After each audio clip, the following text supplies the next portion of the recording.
Урматтуу Венера Калыбековна, бул маалымат үчүн болсо керек. Биз жума күнү өзүбүздүн мекенчил топтун жыйынын өткөрдүк. Ошол жыйын өткөрүп атып бир үрөө учурган, корко турган бир маселе көтөрүлдү да. Көрсө биздин улуттук университет залогко коюлуп кетиптир. Исманкулов деген булардын докторунун бир аппаратын алып келген, эмнесин алып келген. Ушу учурдан пайдаланып, мен мына комитетке да кайрылуу, себептен биздин комитет буга кайдыгер карабаш керек. Мен андай нерсени түш көрсөм түшүмдү уккан эмесмин да. Бир частный жеке ишкер биздин университетти залогко коюп, медоборудованиени алды деген.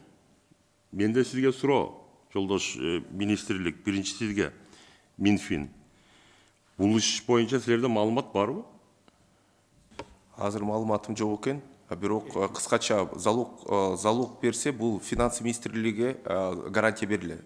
Эгерде финансы министрлигинен ал өткөн жок, биз гарантия берген жокпуз, кандай өткөнүн ошону билбей атабыз да. Жаны тиги билим берүү министринин орун басары айтты го, 11-жылдары Кореяга Минфин аркылуу биз ушу доктор Исманкулов деген медоборудование алып келиш үчүн ошону залогко койгонбуз деп. Менде эми суроо медиктерге.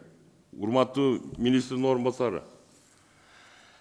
Биздин байкашыбызча тиги мурдага кеткен министриңер тиги киши менен 6-чы поликлиниканы да мыйзам салып отурат деп чыгарам деп жүрдү эле. Чыктыбы же калдыбы? Университетте кошуп берип койгула. Бөлүп туруп. Ошол Элмир Закиевич, сиз айтып аткан кредитке алынган оборудование ошол 6-чы клиникалык ооруканасы Жантөшева Советский көчөсүндө жайгашкан. Ошол жерде саламаттык сактоо министрлигинин зданиясын ижарага алып, ошол жанагы кредитке алынган оборудованиени ошол жака койгон. Азыркы учурда ал жерде баягы аренданын ижарасы тиги мэрия менен түзүлгөн экен 2024-жылга чейин. Биз сотко кайрылганбыз. Азыркы учурда расторжение контракта боюнча сот жүрүп атат.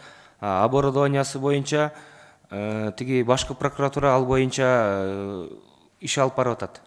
Биздин саламаттык сактоо системасындагы балдардагы ички аудиттин баласы Корея өлкөсүнө барып маалымат алып келип, анда биз ошо күч органдарына өткөрүп бергенбиз. Ал боюнча иш жүрүп атат. Ал ошол ооруканага жайгашкан. Жабдынын бардыгы. Азыр дагы эле иштеп атабы? Азыркы учурда иштеп атат. Оборудование считается частный, да? Оборудование ошол кредитке алынган.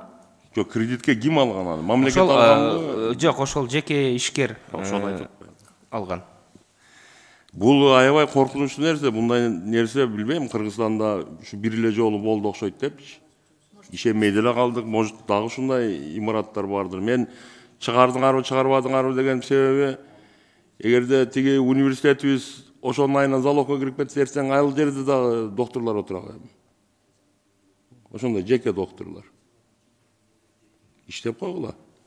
Того же министра финансов. Это не знаю, буну кандай кылыш керек. Сиз барып өзүңүз тактаңчы. Мен атайын бүгүн комитетте айттым да, биздики профильный комитет, эми образованиеда, медицинада бул жакта.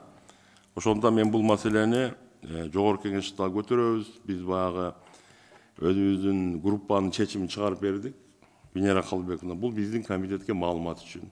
Рахмат чоң сизге.